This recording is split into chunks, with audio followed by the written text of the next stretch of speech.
રાજકોટમાં સંત શ્રી ગોપાળાનંદ સ્વામીના માર્મિક વચનો સાંભળી બોરડી પોતાના તમામ કાંટા ખંખેરી નાખે છે. તેમજ મુંબઈના ગવર્નર રાજા સર માલ્કમ ભગવાન શ્રી સ્વામિનારાયણના દર્શન કરવાની તીવ્ર ઈચ્છાથી ગઢપુરમાં શ્રીહરિને ત્રણ વાર પત્ર લખીને મોકલાવે છે. તેથી તેમનો પ્રેમભાવ જોઈ શ્રીહરિ તેમને મળવા માટે રાજકોટ પધારે છે અને તેમને શિક્ષાપત્રી અર્પણ કરે છે.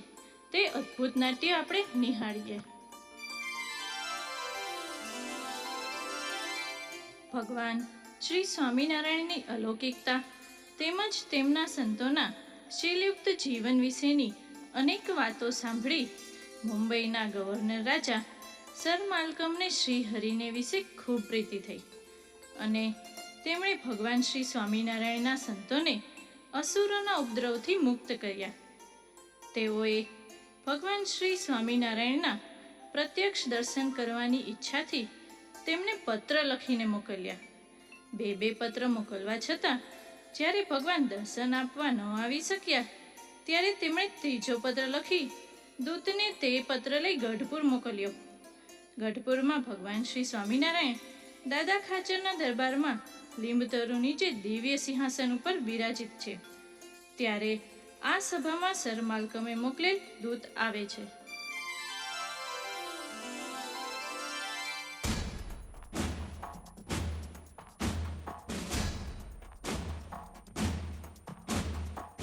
હે મહારાજ, હું ગવર્નર રાજાનો દૂત છું. તે ગવર્નર રાજા આપના પ્રતાપથી જ સર્વ દિશાઓને જીતીને હવે મુંબઈ નગરમાં જવાના છે, પરંતુ હાલમાં તેઓ રાજકોટમાં રહેલા છે અને મુંબઈ જતા પહેલા આપના દર્શન કરવાની તીવ્ર ઈચ્છા ધરાવે છે. માટે જો આપની આજ્ઞા હોય તો તે આપની સમીપમાં આવે, અથવા આપ કૃપા કરી રાજકોટ પધારી રાજા ઉપર અનુગ્રહ કરો. પૃથ્વી ઉપર તેમના રાજ્યમાં હવે કોઈ પણ ઠેકાણે આપને અને આપના આશ્રિતોને દુર્જનો તરફથી કોઈ જાતનો ભય નથી. હે દૂત, ગવર્નર રાજાનું મંગલ થાઓ. સાધુઓ અને અસાધુઓ તથા સત્ય અને અસત્ય જાણનારા ગવર્નર રાજાએ અમારા સાધુઓની રાક્ષસો જેવા દુષ્ટોથી રક્ષા કરી છે. આ ભૂતળમાં હાલમાં ગવર્નર રાજા સમાન રાજા નિશ્ચય જ દુર્લભ છે. માટે જ હું તેમની સમીપમાં આવીશ. તમે જાઓ અને રાજાને અમારા આગમનનો સંદેશો આપો.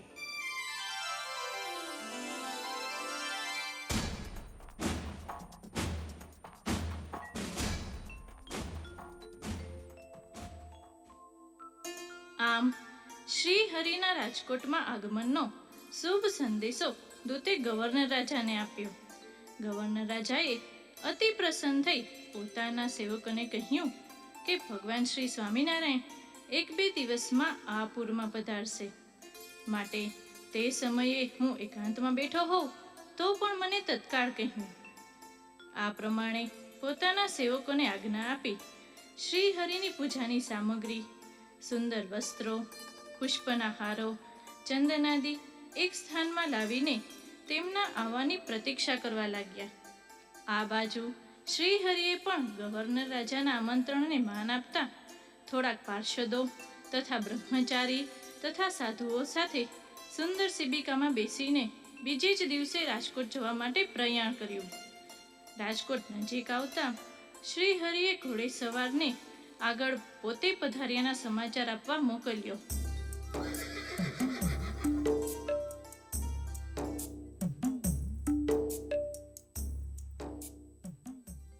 શ્રી હરિના પધાર્યાના સમાચાર સાંભળતા જ ગવર્નર રાજા ખૂબ રાજી થયા અને શ્રી હરિના સ્વાગત માટે એક સરદાર ને ચતુરંગી સેના, અસંખ્ય દેશી રાજાઓ, અંગ્રેજી વાજા, ડંકા, નિશાન સાથે પલટણ મોકલી સૌએ ધૂમધામથી શ્રી હરિનું ફૂલહાર દ્વારા સ્વાગત કરી તેમને પૂરના દક્ષિણ દરવાજા તરફ આવેલ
हम जल्दी ही आप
આપણી વચ્ચે શિક્ષાપતિ